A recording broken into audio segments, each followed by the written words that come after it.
Good morning students. Today my topic is stationary waves.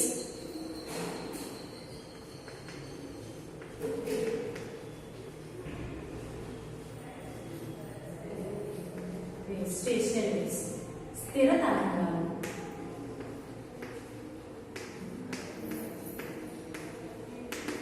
స్థిర తరంగాలు. What is the stationary wave?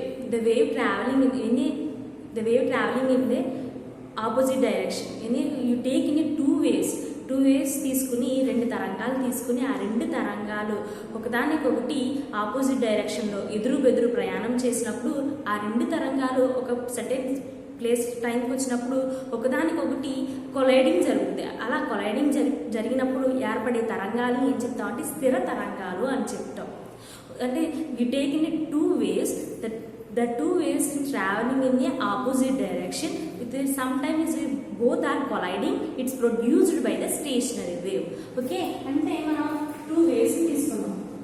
ఈ two waves ఒకదానికొకటి ఎదురు opposite direction లో ట్రావెల్ అవుతుంది. ఇలా ఆపోజిట్ డైరెక్షన్ లో ట్రావెల్ అయినప్పుడు ఈ టూ వేవ్స్ ఒక సెకండ్ టైంకి వచ్చినప్పుడు ఏం జరుగుతుందంటే ఒకదానికొకటి కొలైడింగ్ అనేది జరుగుతుంది. ఇలా ఒకదానికొకటి ట్రావెల్ అయ్యి ఇలా ఒకదానికొకటి కొలైడింగ్ అలా జరుగుతుంది. ఇలా కొలైడింగ్ జరిగినప్పుడు వేవ్ ఈజ్ ఫార్మ్ అంటే ఒక వేవ్ అనేది ప్రొడ్యూస్ అవుతుంది. ఆ ప్రొడ్యూస్ అయ్యే వేవ్ ఏం చెప్తామంటే స్టేషనరీ వేవ్ అంటాం. అది ఏ విధంగా ఫార్మ్ అవుతుందంటే మనం అంటే సపోజ్ ఈ వేవ్ తీసుకున్నాం. ఈ వేవ్ నెక్స్ట్ ఈ వేవ్ ఒకదానికొకటి కొలైడింగ్ జరుగుతుంది అన్నప్పుడు ఆ రెండు వేవ్స్ కలిపి ఒక స్థిర తరంగం కింద ఏర్పడుతుంది. ఇలా స్థిర తరంగం కింద ఏర్పడిన దాన్ని ఏం చెప్తుంటే స్టేషనరీ వేవ్స్ అని చెప్తాం. ఇలా స్టేషనరీ వేవ్ ఫామ్ అయినప్పుడు ఇది ఒకదానికొకటి ఒక వేవ్ అనేది ఒకదానికొకటి ఫామ్ అయినప్పుడు దీని నుంచి మనకి ఏం జరుగుతుందంటే టూ కండిషన్స్ అనేవి అప్లై అవుతుంది. అదేంటంటే displacement, amplitude and frequency. What is the displacement? స్థానభ్రంశం అంటే ఏంటంటే ఒక వస్తువు అనేది ఒక పొజిషన్ నుంచి మరొక పొజిషన్కి మారడానికి, ఒక స్థానం నుంచి మరో స్థానానికి మారడాన్ని ఏం చెప్తాం అంటే డిస్ప్లేస్మెంట్ అంటాం, స్థానభ్రంశం అంటాం. అండ్ నెక్స్ట్ యాంప్లిట్యూడ్ మీన్స్ కంపన పరిమితి అంటే ఏంటంటే maximum displacement of the particle. ఆ పార్టికల్ మ్యాక్సిమం దానికి ఉన్న ఫోర్స్ని బట్టి ఎంతైతే ట్రావెల్ అవ్వగలుగుతుందో, మ్యాక్సిమం ఎంతైతే అది డిస్ప్లేస్మెంట్ చెందగలదో దాన్ని ఏం చెప్తాం అంటే యాంప్లిట్యూడ్ అంటాం. అంటే యాంప్లిట్యూడ్ అంటే తెలుగులో కంపన పరిమితి. దాని గరిష్ట స్థానభ్రంశం ఎంతవరకు అయితే దానికి మ్యాక్సిమం గరిష్టంగా ఎంతైతే దాని స్థానభ్రంశాన్ని మార్చగలదో దాన్ని ఏం చెప్తామంటే కంపన పరిమితి అంటాం. నెక్స్ట్ ఫ్రీక్వెన్సీ, పౌనపున్యం అంటే ఏంటంటే ఒక సెకండ్కి చేసే డోలనవర్తన కాలాన్ని పౌనపున్యం అంటాం. Number of oscillations per second. ఒక సెకండ్కి ఎంతైతే తరంగం అనేది ఆసిలేటింగ్ జరుగుతుందో అలా జరిగిన దాన్ని ఏం చెప్తామంటే ఫ్రీక్వెన్సీ అంటాం. ఓకే, ఇప్పుడు ఏం చెప్పాను యాంప్లిట్యూడ్. దీని నుంచి ఫామ్ అవడానికి ఏమవుతుంది amplitude, displacement and frequency. Amplitude and frequency and displacement దీని ఫామ్ అయినప్పుడు దీని నుంచి మ్యాక్సిమం యాంప్లిట్యూడ్ గురించి చెప్తున్నాను కదా మీకు. ఇక్కడ మనం తీసుకున్న స్టేషనరీ దీన్ని ఏం చెప్తామంటే నోడ్ అని, దీన్ని యాంటీ నోడ్ అంటాం. అసలు నోడ్ యాంటీ నోడ్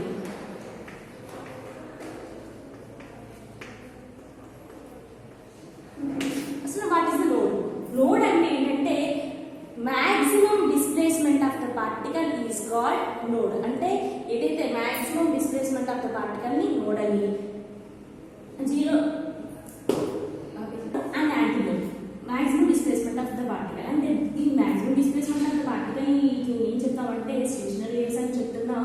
నెక్స్ట్ దీన్ని అంటే యాంప్లిట్యూడ్ అనేది జీరో అవుతాయి. ఇక్కడ జీరో అంటే ఏంటి? ఇక్కడ వేవ్ అనేది ఫామ్ అవ్వట్లేదు. జీరో అంటే ఇక్కడ స్టార్ట్ అవ్వలేదు. అంటే మనం ఒక పొజిషన్ తీసుకుంటే ఇక్కడ కండిషన్ అనేది వేవ్ అనేది ట్రావెల్ అనేది జరగట్లేదు, జీరోలా ఉంది.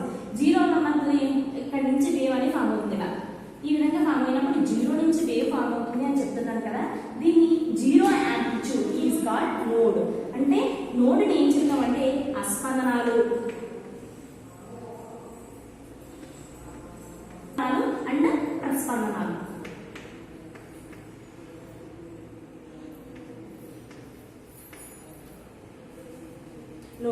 నోడ్ అంటే యాంప్లిట్యూడ్ అనేది జీరో అయితే నోడ్ అని, యాంప్లిట్యూడ్ అనేది మ్యాక్సిమం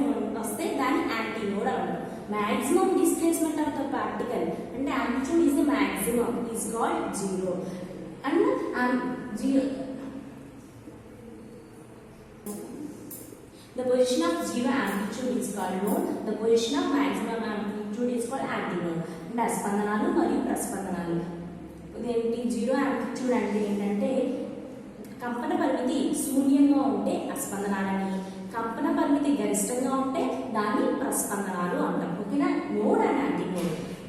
దీని నుంచి మనం కండిషన్ నుంచి మనకి ఏ కండిషన్ వస్తుంది అంటే దీని యొక్క సూత్రం ఏంటంటే y = 2a sin kx into cos omega t. This is the చెప్తున్నాను కదా maximum displacement of the particle amplitude యొక్క formula y = 2a sin kx into cos omega t. ఓకేనా? ఇది నెక్స్ట్ ఈ స్టేషనరీ వేవ్ లో fundamental frequencies first over tune and second over tune and third over tune. And first over tune and second over tune third over tune గురించి అంటే మొదటి అనుస్వారం, రెండో అనుస్వారం, మూడో అనుస్వారం ఈ స్టేషనరీ వేవ్ లో కండిషన్స్. ఆ అనుస్వారాలు తీసుకున్నప్పుడు అంటే ఇప్పుడు మనకి ఏం చెప్తున్నాను ఫస్ట్ ఓవర్ ట్యూన్ అని చెప్తున్నాను. ఇది ఫస్ట్ ఓవర్ ట్యూన్ అని తీసుకున్నాం. ఫస్ట్ ఓవర్ ట్యూన్ అంటే మొదటి అనుస్వారం.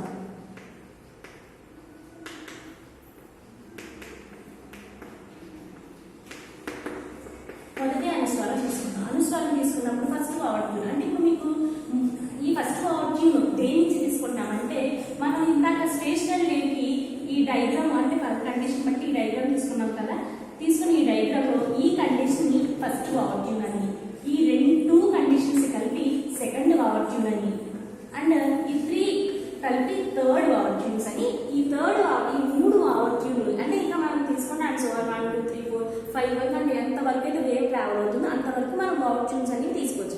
మనం ఈ కండిషన్ బట్టి 3 ఓవర్ ట్యూన్ గురించి మీకు చెప్తున్నాను. అంటే ఆ ఓవర్ ట్యూన్స్ అంటే దాని రెండు అనుస్వారం ఏ విధంగా ఏర్పడుతుంది, అనుస్వారం ఏర్పడినప్పుడు ఆ కండిషన్స్ దాని యొక్క లెంత్ ఏ విధంగా ఉంటుంది, దాని యొక్క వేవ్ లెంత్ ఎలా ఉంటుంది అని మీకు చెప్పాను కదా.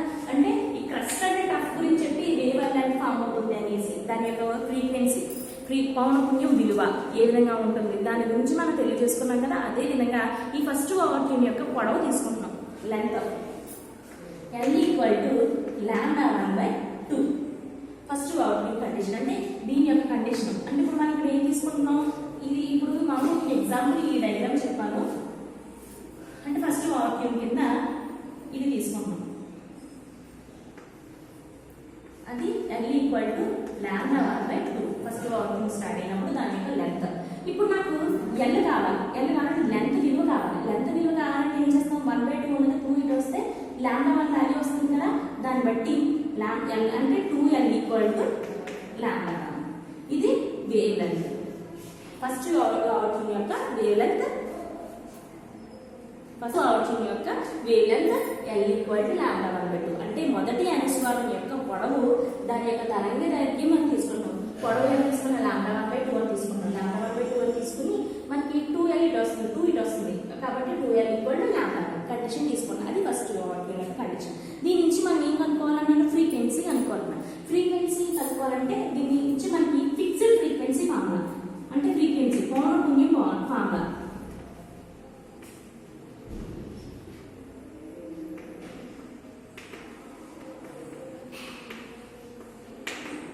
u = n lambda. అంటే ఇప్పుడు మనం ఏం తెచ్చి మొదటి ఓవర్ ట్యూన్ రెండవ ఓవర్ ట్యూన్ అని చెప్పుకుంటాం కాబట్టి ఇక్కడ లాంబ్డా వల్ల తీసుకుంటాం. u = n λ1. ఇప్పుడు మనకి ఈ కండిషన్ ప్రకారం λ1 అని తీసుకుంటాం కదా. ఇప్పుడు మనకి λ1 అంటే ఎంత, n = λ1 అంటే 2L condition. Next frequency. Next ఇదే ఫ్రీక్వెన్సీ యొక్క నెక్స్ట్ ఫార్ములా ఏంటంటే mu = √T/v. mu = √T/v. mu √T/v అని చెప్తున్నారు. ఇప్పుడు మనకు ఆల్రెడీ mu √T/v అంటే మనకు ఆల్రెడీ న్యూ వాల్యూ వచ్చింది. న్యూ వాల్యూ ఎంత వచ్చింది n × 2L. కాబట్టి ఇక్కడ mu అంటే ఏంటి n = 2L. దాన్ని ఫిక్స్ మనం అప్లై చేస్తే n = 2L √T/v. ఇప్పుడు నాకు exact frequency first over tune యొక్క ఎగ్జాక్ట్ ఫ్రీక్వెన్సీ కావాలి.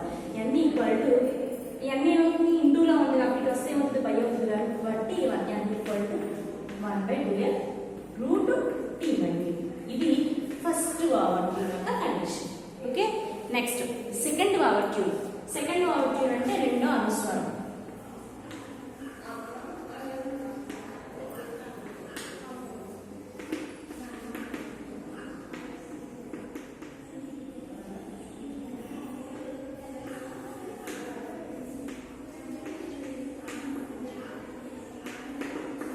రెండవ అనుస్వారం. రెండవ అనుస్వారం యొక్క మనకి ఇప్పుడు ఏం తీసుకున్నాం, ఇప్పుడు మన డైగ్రామ్ తీసుకుంటే ఈ డైగ్రామ్ తీసుకోవాలి. ఫస్ట్ ఈ కండిషన్ ఏమవుతుంది, λ/2 దిస్ ఇస్ λ/2 అంటే లాంబ్డా లెంత్ కావాలంటే l ఈక్వల్ టు λ/2 ప్లస్ λ/2 ఏమవుతుంది 2λ/2 2 క్యాన్సిల్ అంటే λ2 అని తీసుకుంటాం. ఇక్కడ మనం కండిషన్ ఏంటంటే ఫస్ట్ ఓవర్ సెకండ్ ఓవర్ అన్నాం కాబట్టి ఈ ఓవర్ తీసుకుంటున్నాం కాబట్టి 2λ/2 అని తీసుకుంటాం. 2 క్యాన్సిల్ అయిపోయి l ఈక్వల్ టు λ2 వస్తుంది. ఇప్పుడు మనం దీని నుంచి ఫ్రీక్వెన్సీ పౌనఃపున్యం కనుక్కుంటాం.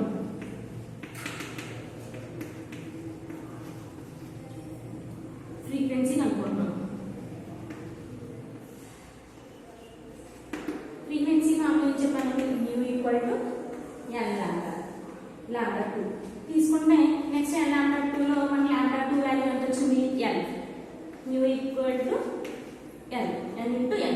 దీని నుంచి నెక్స్ట్ టెన్షన్ అండ్ డెన్సిటీ యొక్క సాధక ఫార్ములా న్యూ, నెక్స్ట్ ఫ్రీక్వెన్సీ యొక్క formula new equal to √T/μ. ఇప్పుడు మనకి √T/μ వచ్చింది. మనకి న్యూ అంటే ఏంటి, ఏమొచ్చింది మనకి n into l, n into l equal to √T/μ. నాకు ఇప్పుడు n వాల్యూ కావాలి, 1/l ఈక్వల్ టు √T/μ అంటే ఇది first second value. Next third type of value.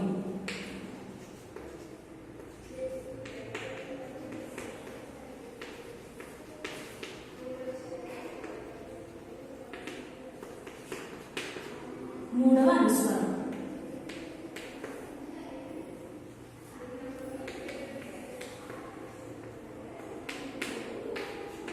మూడవ అనుస్వారం ఎంత తీసుకుంటాం, డైగ్రామ్ ఏంటి మనకి ఫిక్స్డ్ స్ట్రింగ్ తీసుకుని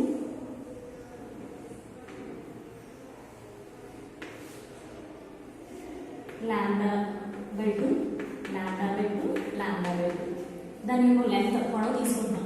λ/2 ప్లస్ λ/2 ప్లస్ λ/2 3λ/3 తీసుకుంటే ఇప్పుడు ఏమొస్తుంది 3λ/3 అంటే ఇక్కడ 3 అనేది తీసుకున్నాం అంటే మూడో అనుస్వారం అంటే ఐడెంటిఫికేషన్ కోసం 1 2 3 అనేసి తీసుకుంటాం. 3λ/3/2 తీసుకుంటే లెంత్. నెక్స్ట్ ఫ్రీక్వెన్సీ అనుకుంటాం పౌనఃపున్యం.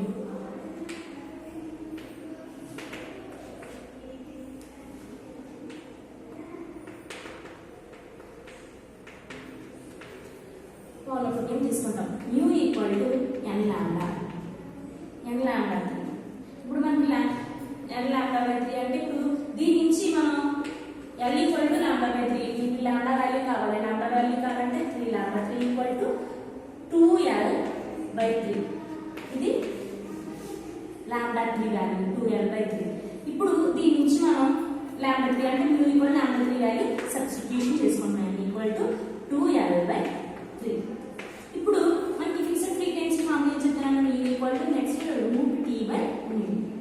ఇప్పుడు మ్యూ అంటే ఏంటి, n into 2l/3 equal to √T/μ.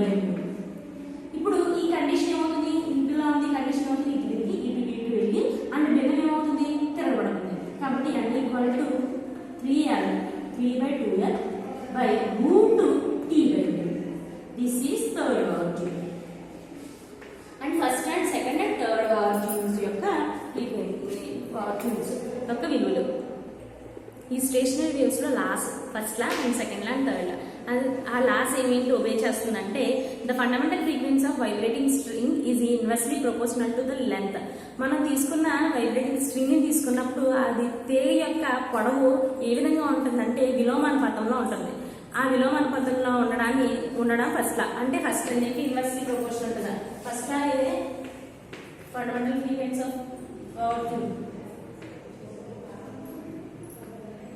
the fundamental frequency of vibrating string is inversely proportional to the length, first law.